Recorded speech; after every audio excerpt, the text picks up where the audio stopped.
We are here this week on Kings Spotlight with Monarch football coach Jeff Knarr. Coach, thanks for joining us again this week. Thanks for having me. Coach, we have a big game this weekend. It's homecoming 2012 at Kings. Big first-time matchup with Misericordia University.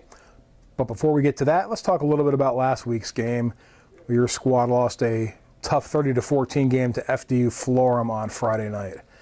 Team fell behind 23-0 in the first half, but played a lot better in the second half, outscoring the Devils 14-7.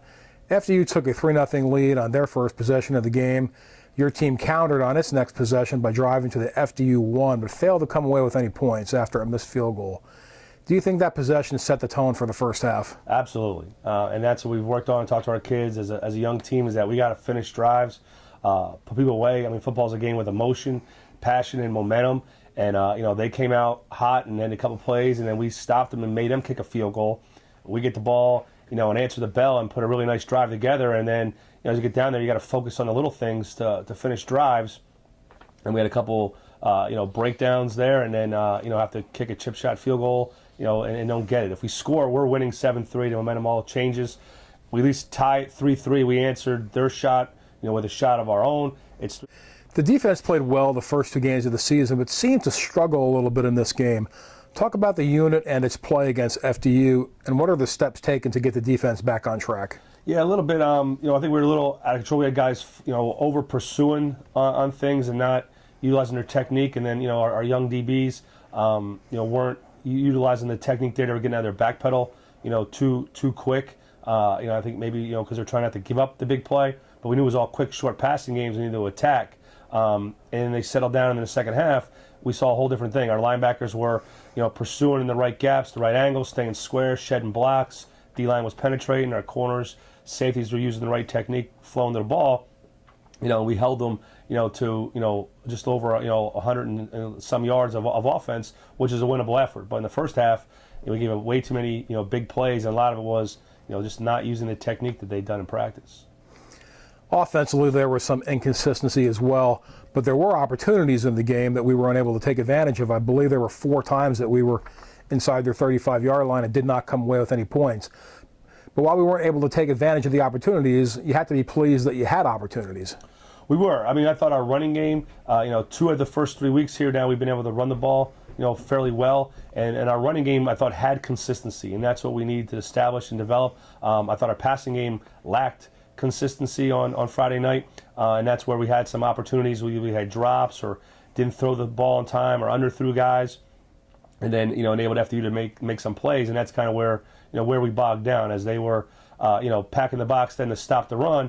They gave us opportunities in the passing game, and unfortunately we didn't take advantage of those on Friday, and we need to do that. As if we continue to run the ball well, teams are going to try to take that away, give us the pass game, and we just need to work harder and be crisper when we throw the ball. Well, speaking of the running game, sophomore tailback Kyle McGrath continues to be a bright spot, and he had 114 yards against FDU, posting his second 100-yard game of the season. Kyle currently ranks 4th in the rushing in the MAC. So how important have his contributions been to what you want to accomplish offensively as a team? It's huge. I mean, it's kind of what, this offense, it's a balanced offense, run the ball, throwing the ball, balance of who gets the football. From a playmaking standpoint, our tailback's the guy who carries the rock, from there. So we want to feed him the ball, and he's what we thought, and he knows how to run the zone well. He's got great vision with speed, and then again he broke some tackles when he got to the secondary. So he's a complete running back who's getting better every week. And again, if you can run the football, it creates opportunities for you in other aspects of the game, and then we just have to get better and fine tune and take advantage of those opportunities that a successful running game is going to give us. With it being King's homecoming and Misericordia experiencing the thrill of football for the first time, what type of environment do you expect here Saturday? I think it'll be an outstanding environment because it's a new rivalry only to football. When you talk to administration and professors on campus, I mean, this is a rivalry within the academics and things here with the programs that they have, and there's competition from an academic side of things. We've been playing in other sports. So there's a rivalry and competition from there. And again, they're 10 miles away. So we're excited to join, a long-standing rivalry, and then to have a homecoming game around 2 local schools. It should be a great atmosphere on Saturday. Misericordia is 0-3 and has lost some one-sided games this year with a team filled with freshmen and a handful of upperclassmen. Despite their losses, by all accounts, they are playing extremely hard and have shown a lot of progress each week. What are your impressions of their development? Exactly what you said. We've seen the progress that they've made. They have a big offensive line. They have a couple guys that are 280, 260. They move really well. I thought they're running the ball pretty well. They ran the ball really well against Lebanon Valley. From there, and they're getting better in the passing game. They've been plagued with some drops and some miscues that, again, when you throw the ball, three things can happen. Two are bad, and it's hurt them from there. But they've had some consistency running the ball, and you can see each week they're getting better and better at that. One of the tough things for a first-year program to do is to find themselves a good quarterback. What are your impressions of their quarterback so far? He's tough. I mean, he hangs in there. Again, he's taking some shots, but he's directed the ball on those things on time. He's trying to make plays with his feet. He's throwing the ball to the right guy. So he seems like he's a pretty good leader. Again, and you can see him getting better each week. In their game films, what are their strengths on the defensive side of the ball? They run to the ball pretty hard. They're also very gap sound. They're sound defensively. Fundamentally, they're going to pack the box. They get an extra safety down there to try to stop the run game.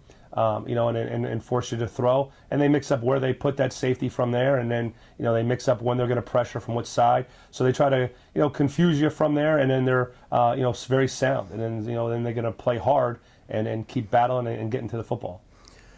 Kings was a first-year program back in 1993, and Misericordia is going through the same type of growing pains that we went through back then, and the same type of growing pains that the overwhelming majority of new programs go through.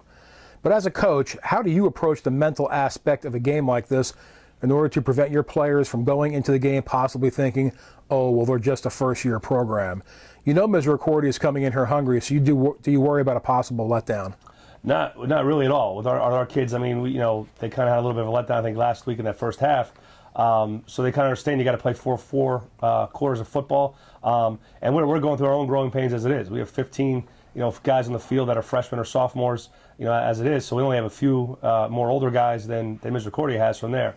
So our kids, they're young, and then they're young, and we are young from that standpoint. So we're just trying to get our kids to get better each week and show them that if they, continue to work hard and then take advantage of the opportunities that present themselves, and then play sound, smart, physical, fundamental football, they're going to put themselves in position to to win from there. So this is a rivalry game, a big game. Chance for our kids to get better. They can see on film that Misericordia is doing some good things, and they played some good folks. So our focus is going to be 100% on doing the best they can to beat Misericordia. We're not looking past anybody by any stretch of the imagination.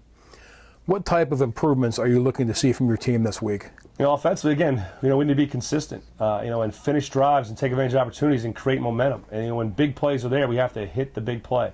We've had big play opportunities in every single game, and haven't hit too many of them. That hurts. It's hard to go, over land, small chunks of yards to move the ball consistently in the game. And when that, teams start packing the box, creeping up, that's when you got to hit them with a big play. And we've been inconsistent, in that. And then continue to run the ball well. And even take it to another level and break off some even longer runs, but run the ball well, which will give us opportunities in the passing game and just improve ourselves, passing game from there. And then defensively, play fundamental football. Our guys sometimes they tend to abandon their technique, play a little reckless, and and be out of control. Again, on defense, it's all about everyone just doing their 1/11th. And if everyone does that, they'll be in position to be successful. Well, Coach, that is all the time that we have for this week. Thank you for joining us once again on King Spotlight. Thank you.